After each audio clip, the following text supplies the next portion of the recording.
In this video, we're going to be talking about 14's job combat. This is going to be a big one.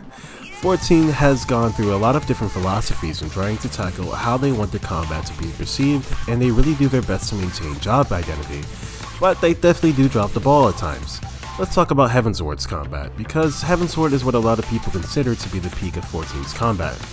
Heavensward definitely had its beautiful job design concepts, and when played at the max level, it was incredibly satisfying to pull off whatever unique job mechanic you have. Whether it was the sick feeling of saving Darkside from falling off by just saving your mana, or pulling off that triple fell cleave and getting Fracture off right before pacification during Berserk. There was a lot of cool aspects of Heavensward's combat that really rewarded a high level player for pushing their job.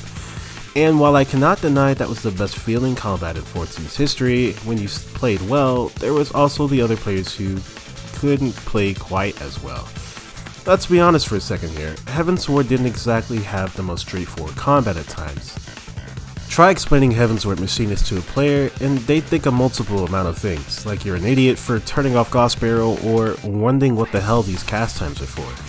But old Heavensward Machinists who actually got to play the magnificent complexity that was the job will tell you that, at least after buffs, Machinist was one of the best jobs you could have ever experienced in this game. And honestly, they ruined it in Stormblood, while the average player will tell you that Machinist was always trash to play anyway. And I could completely understand where they're all coming from, honestly. The skill ceiling for jobs like Machinist and Bard were ridiculous, and on your average run you'd see a lot of these jobs competing with the tanks and damage because most players couldn't figure those jobs out. People would tell me all the time that Machinist and Bard were utter garbage, and for a while that was kind of true, but that's kind of a different issue entirely that we'll hit later.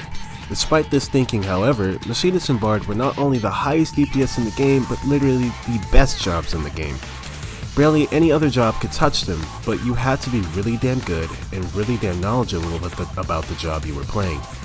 The techniques that these jobs had to employ to reach their max potential were not in your tooltips or explained anywhere in the game. Hell, if you didn't even know about your cross-class skills, very different from your cross-role skills, you wouldn't even know you were DPS buffs from Machinists, nor would you have the capability to touch any high-level playing Bard. That's probably not the best thing to have when trying to foster new players into your game. It's probably best for jobs to at least have all of their skills available to them just as they level, as it only creates an unnecessary disparity between players who are and aren't paying attention. Many jobs had this reliance on cross-class, to the point where, with especially tanks and healers, you legitimately couldn't play your job in endgame content without them. A lot of the jobs also just had a bunch of issues in which you couldn't do anything about.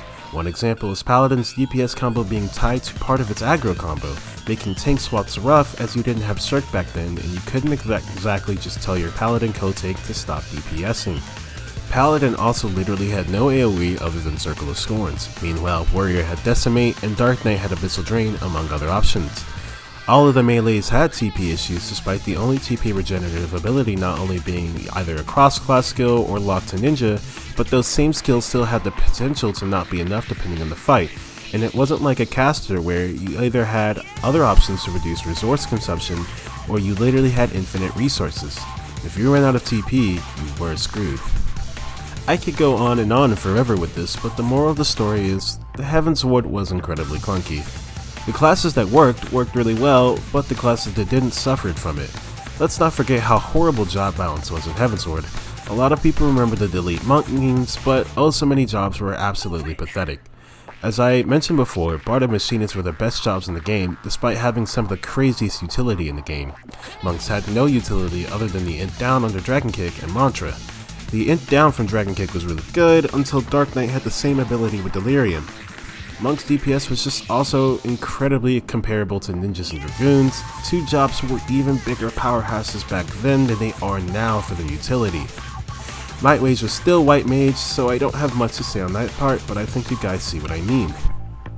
So many jobs were just utterly powerless to compete with the jobs that were considered meta at the time, while at least in current Stormblood, the meta is filled with a multitude of different compositions with different kinds of jobs, which is so much more welcome. Some jobs are still bullied a little bit, but everyone does have a solid chance of competing at least. I have to say that Heavensward was a beautiful mess, but how do you tackle such an issue where the design of your combat is actually hindering the community that you're trying to foster? Well, that's when Stormblood came around, and Yoshi P decided that the skill ceiling needed to be lowered or the floor raised so that other players could not look so bad compared to the higher level players. This meant getting a lot of what SE believed were menial skills that didn't add much to rotations other than complicating things, reducing a lot of the high execution mechanics of previous jobs like Garrett's go-go timings on Dragoon and Enochian upkeep on Black Mage.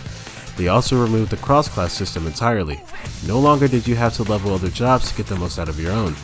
While this was definitely a welcome change, you could definitely tell that a lot of people worried about how well their job would actually perform considering they were previously balanced around those cross-class skills. At the launch of 4.0, you could tell that Machinists especially struggled with this since it lost 3 damage buffs that were provided previously from cross-class. The damage modifiers that they gave Machinist in its overheat were so low that the fact that you lost Gothbro after an overheat made the main job mechanic practically not worth using. Machinist needed several touch-ups after 4.0 launch, but it's only one example of how throwing things off were.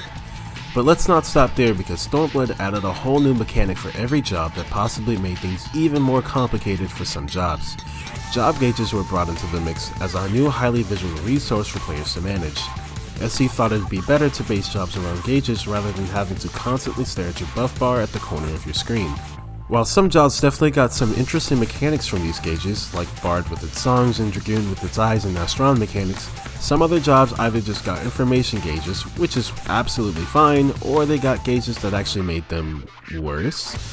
I hate to take a dump on Machinist, but let's bring it back to that job for just a little longer. I mentioned heat earlier, and you'll notice that heat was never a thing in Heavensward at all.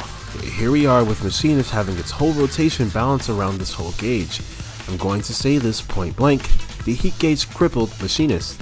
It wasn't that it was an information gauge like Monk and Astros. This gauge actually made the job play worse than it did in Heavensward, making it frustrating for both new players and veteran players alike.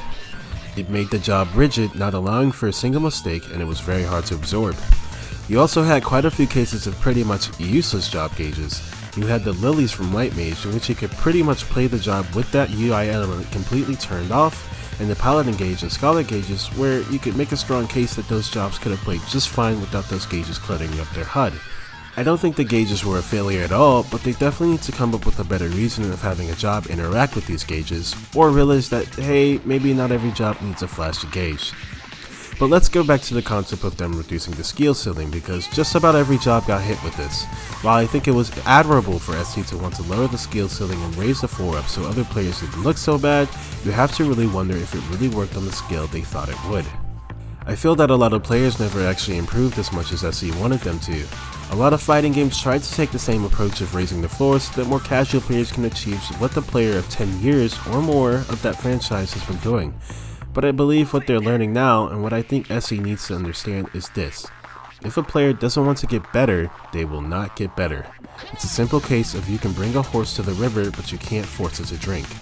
People still come into the game and reach max level with skills not even on their hotbars, and not having read a single tooltip because they're too lazy or for whatever reason they have. In order to compensate for these kinds of people, you'd actually have to make the game completely brain dead, completely killing off what the high execution players come to expect from the combat they've cherished for so long. Stormblood didn't exactly go too deep in this direction, but what I fear is that if they have another skill culling and another ceiling lowering, the combat will suffer even more. A lot of people are already pretty frustrated with how simple some of the jobs have become, especially with how some of those same simple jobs were so much more complicated in Heavensward. A lot of people also love the more simplified combat and find it satisfying that they at least think with the jobs make easier, they can compete with the higher level players.